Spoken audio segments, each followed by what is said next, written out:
ये है सशक्त प्रदेश और आप देख रहे हैं एसपी न्यूज 24, सच की आवाज सच के साथ। पुलिस कस्टडी में हुई बलवंत सिंह की हत्या पर श्री राष्ट्रीय क्षत्रिय महासभा ने निकाला कैंडल मार्च। महिला प्रदेश अध्यक्ष मिथिलेश सिंह। कानपुर देहात में पुलिस कस्टडी में हुई बलवंत सिंह की हत्या के संबंध में श्री राष्ट्रीय क्षत्रिय महासभा के द्वारा दिनांक 18 दिसंबर आज शाम 5 बजे लखनऊ के 1090 चौराहे पर कैंडल मार्च निकाला गया, जिसमें संगठन की प्रदेश अध्यक्ष मिथिलेश सिंह ने कहा कि स्वर्गीय बलवंत सिंह के परिवार को आर्थिक सहयोग व उनकी पत्नी को सरकारी नौकरी व शिक्षा फ्री होनी चाहिए। वहीं बलवंत सिंह के माता पिता, पत्नी व छोटे छोटे बच्चों को सुविधाएं भी दी जाएं, जिससे उनके भविष्य को सुधारा जा सके। वहीं संगठन के प्रदेश अध्यक्ष मिथिलेश सिंह ने कहा कि ये पुलिस की बर्बरता की हद ही पार कर दी है। आज उत्तर प्रदेश की कानून व्यवस्था बिगड़ती हालत पर है। सरकार को पुलिस की व्यवस्था पर खास ध्यान देना चाहिए। अगर आप रक्षा की भक्षक बन चुकी पुलिस इस तरह की घटनाओं को अंजाम देना शुरू कर दिया है, जिससे अब जनता का भरोसा उठ चुका है। जिस तरह उत्तर प्रदेश में लगातार क्राइम लगातार बढ़ता जा रहा है और सरकार अपराध रोकने की बात कर रही है, अगर रक्षक या भक्षक बन जाए तो फिर बहुत बड़ी बात है।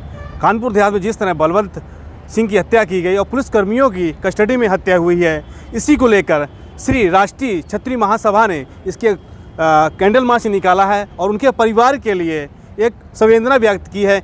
ज़्यादा जानने के लिए बात करते हैं हम प्रदेश अध्यक्ष मिथिलेश सिंह जी से, क्योंकि संगठन के द्वारा और परिवार के लिए निरंतर कार्यरत हैं और परिवार को न्याय दिलाने के लिए भी कार्यरत हैं। कहीं ना कहीं देखा जाए तो न्याय के लिए ये कानपुर देहात भी जाएगा संगठन। मैम, जिस तरह आज आपने कैंडल मार्च का आयोजन किया, क्या लगता है किस तरह पुलिस आज अपराधी बन गई? पुलिस अपराधी बन गई है, यही सोच के तो हम लोग एकत्रित हुए हैं। जो पुलिस ने कारनामा अपना दिखाया है, तो अगर हम लोग जागरूक नहीं होंगे तो कल कोई दूसरे बलवंत सिंह के साथ यही हादसा हो सकता है। जैसा पुलिस वालों ने किया है ऐसा कभी नहीं होना चाहिए। उसके साथ नृशंस हत्या की गई है, उसके साथ पाशविक व्यवहार किया गया है। हम सभी महिलाएं, हमारी जिलाध्यक्ष जी हमारे साथ हैं, हमारी एंकर जी हैं, हमारे अभिषेक जी हैं, हमारी पूरी महिला टीम, प्रमोद सिंह जी हैं, मोनू जी हैं, मतलब हम सभी लोग एक क्षणिक में आकर के, इतना हम लोगों में आवेश था कि हम लोग क्षणिक में आकर के कैंडल का किए हैं और कोशिश करेंगे कि हम बलवंत सिंह के परिवार पर जाएं और हम उनके साथ हैं। हम क्षत्रिय संगठन उनके साथ हमेशा हैं, हमेशा रहेंगे और ये चेतावनी देते हैं हम अपने संगठन के माध्यम से कि अगर इस तरह का व्यवहार अगर कहीं किसी के भी साथ होता है तो हम लोग अब जागरूक हो गए हैं। हम लोग आगे से आगे कदम पर कदम मिला करके सभी को साथ लेकर के इन लोगों से बराबर की लड़ाई लड़ेंगे, यही हमारी सोच है। मैम, जिस दिन उत्तर प्रदेश सरकार लगातार क्राइम रोकने की बात कर रही है, अपराध रोकने की बात कर रही है, आज कहने की पुलिस को कस्टडी में पीड़ित मार दिए जाते हैं, अभी तक कोई कार्रवाई नहीं हुई। अभी तक फिलहाल 2 ही पुलिसकर्मी जो है अरेस्टिंग हुई है। क्या लगता है कि सरकार का भी हाथ इसमें है?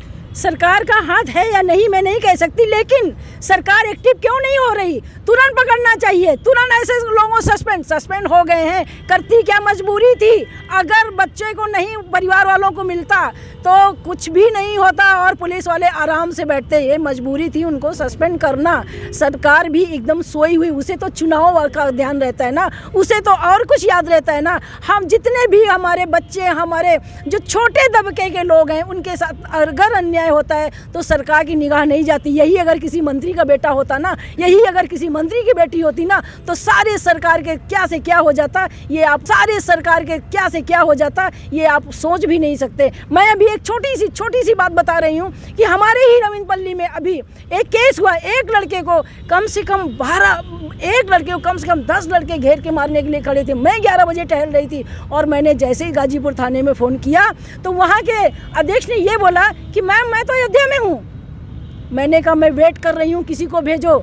1 घंटे बाद एक पुलिस वाला आता है। क्या 1 घंटे तक अपराधी उस बच्चे को मार नहीं देता अगर सुरक्षा में नहीं भेजती 2-4 लड़कों को? तो ये हो रहा है हर जगह। अतः हम सभी लोगों को जागरूक होना पड़ेगा, तभी ये क्राइम रोका जा सकता है। मैम, इसके लिए संगठन आपका क्या सहयोग करेगा? क्या पीड़ित परिवार से मुलाकात करेगा या किस तरह? हाँ, हम लोग आपस में बात कर रहे हैं। हमारा संगठन कानपुर से हमारे राष्ट्रीय अध्यक्ष कोषाध्यक्ष जी वहाँ पहुँच रहे हैं और हमारा संगठन लखनऊ की टीम, हमारी बहुत जल्दी महिला टीम जाएगी और परिवार के साथ संवेदना व्यक्त करते हुए जो भी होगा हम लोग उनकी मदद करेंगे। हमारे साथ और संगठन के कुछ और भी पदाधिकारी हैं।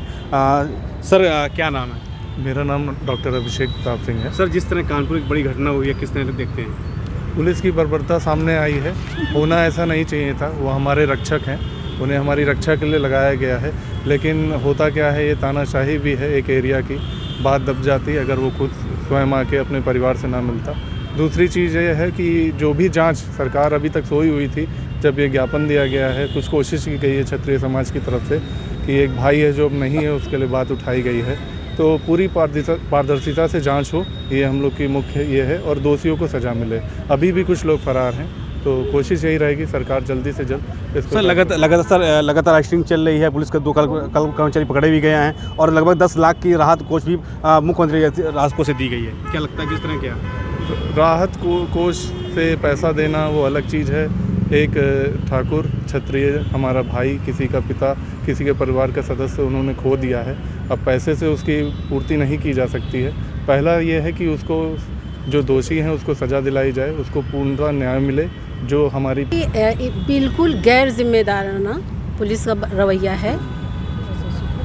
हाँ, पुलिस का रवैया है। बिल्कुल भी उनको ज़रा भी नहीं तरस आती है, उनके दिल में ज़रा भी प्रेम मोहब्बत नहीं है। बस वो जैसे गवर्नमेंट चाह रही है वैसे वो कर रहे हैं। और हमें तो नहीं लगता है कि हाँ वो हम ये किसी भी तबके के लोगों की वो हेल्प करेंगे, मदद करेंगे। हमारा उस दिन भी यही जवाब था कि कम से कम अगर पुलिस ने ये किया है तो उनको दंड दिया जाए और कम से मुआवजा के रूप में 50 लाख रुपए उनको दिए जाएं और किसी एक परिवार के सदस्य को नौकरी दी जाए। अभी तो विवेक जी ने भी बताया है कि मांग उन्होंने भी रखी, उनकी मांगें पूरी। और मेरी मांग तो ये है कि उस परिवार को सरकारी नौकरी दी जाए और 50 लाख रुपए दिए जाएं। मैम, लगातार सरकार द्वारा आश्वासन दिया गया है कि 10 लाख की राहत कुछ भी दी गई है। हाल में आंगनबाड़ी की नौकरी देने की भी बात की जा रही है। क्या लगता है कि आश्वासन ही रहेगा कि नौकरी भी दी जाएगी?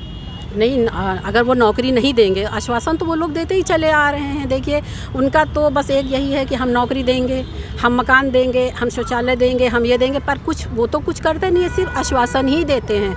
तो अगर वो 10 लाख रुपए उन्होंने दिए हैं तो अभी तो परिवार का थोड़ा सा दर्द उन्होंने, क्यों 10 लाख की वो जान नहीं है, जान की कोई कीमत नहीं होती है। फिर भी अगर हम लोग चाह रहे हैं, हम लोग संगठन की तरफ से 50 लाख रुपए सरकारी नौकरी, नहीं तो हम लोग एकदम आंदोलन पे उतर आएंगे। और भी हमारे साथ कुछ महिलाएं हैं। मैम, क्या नाम है? मेरा नाम शिखा सिंह है। मैम, जिस तरह ये घटना कानपुर में पुलिसकर्मी द्वारा दी गई, क्या लगता है किसी एक बेटा खो गया, क्या पति चला गया, क्या बाप चला गया, किस तरह देखती है? मुझे तो ये लग रहा बहुत ही ज़्यादा निंदनीय है, क्योंकि ऐसा होना नहीं चाहिए।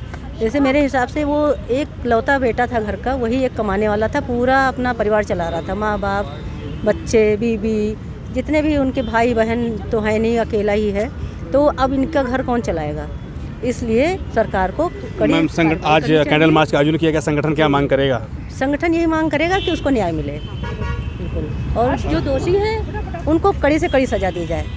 हमारे साथ और भी महिलाएं हैं। मैम, क्या नाम है? नीरज सिंह। मैम, जिसने कानपुर घटना हुई है, किस तरफ से पूरी राहत मिलनी चाहिए और बच्चों को पढ़ाई पे और उनकी पूरी फैमिली पे विशेष तौर से ज़्यादा ध्यान दिया जाए, क्योंकि जान की कोई अहमियत नहीं। मतलब उन्होंने इतना बेरहमी से उसको मारा है और उनके परिवार पे कोई ध्यान देने वाला नहीं। इसलिए हम लोग चाहते हैं, पूरे क्षत्रिय समाज की तरफ से सब लोग चाहते हैं कि जो है सब उनके परिवार की तरफ से उनको, पूरी फैमिली को हम लोग पूरा सपोर्ट करें और सरकार भी उनको पूरा सपोर्ट करे। जितना हो सके उतना हम लोग पूरा सपोर्ट करेंगे और सरकार से हाथ जोड़ कर निवेदन है कि उनकी पूरी फैमिली को बहुत ज़्यादा ध्यान दें।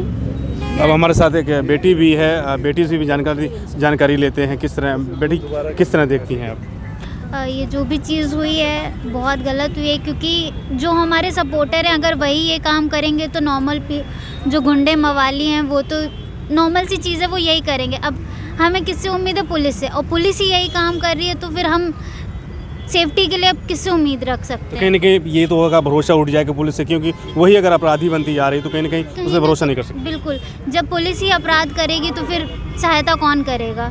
इंसान डिपेंड ही पुलिस पे, और वही ये सब चीज़ें कर रही है। और आज के टाइम में ये है कि पुलिस को बुलाओ, आती नहीं है, वो कहती जब तक 24 घंटे नहीं होंगे, तो ये चीज़ें गलत है। भाई हमें ज़रूरत अभी है, अपराधी भाग गया, हम क्या करेंगे, कहाँ पकड़ेंगे?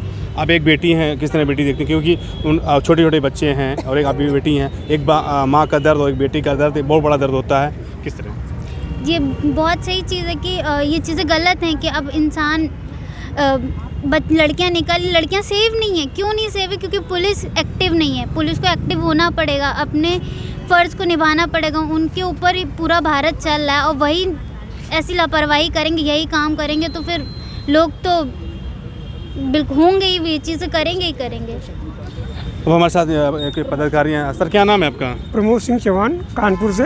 सर जिस तरह की घटना कानपुर देहात में दी कि किस तरह देखते हैं? मैं सबसे पहले उस घटना की बात करूँगा दुबई की, जो बहुत पहले घटना हुई थी। उस घटना को दबा दिया गया, ज़बरदस्ती दबाया गया। क्यों दबाया गया? ये सरकार किसकी है और क्यों है? वोटर हम हैं, फिर भी दबा दी जाती है। अरे छोटे छोटे बच्चे यहाँ ऐसे बोलते हैं कि पुलिस हमारी मदद करे, फिर भी नहीं करती है, तो सरकार किस काम की है? तो सर कल की कानपुर की घटना जो देहात में हुई किस तरह देखती वो? नहीं, हम पिछला रिकॉर्ड देखते हैं। जब पिछला रिकॉर्ड नहीं सरकार संभाल पाए तो अरे ये तो रोज़ घटना होती है, कल फिर होगी। तो कहने जो पुलिसकर्मी उसके लिए क्या मांग, छात्र संगठन क्या मांग करता है? हम क्या करें? जब छोटे छोटे बच्चे मांग कर रहे हैं तो हम तो पिछली घटना देखते आ रहे हैं। दुबई जैसे सरकार ने उनको दबा के और ये है सशक्त प्रदेश और आप देख रहे हैं SP News 24, सच की आवाज सच के साथ।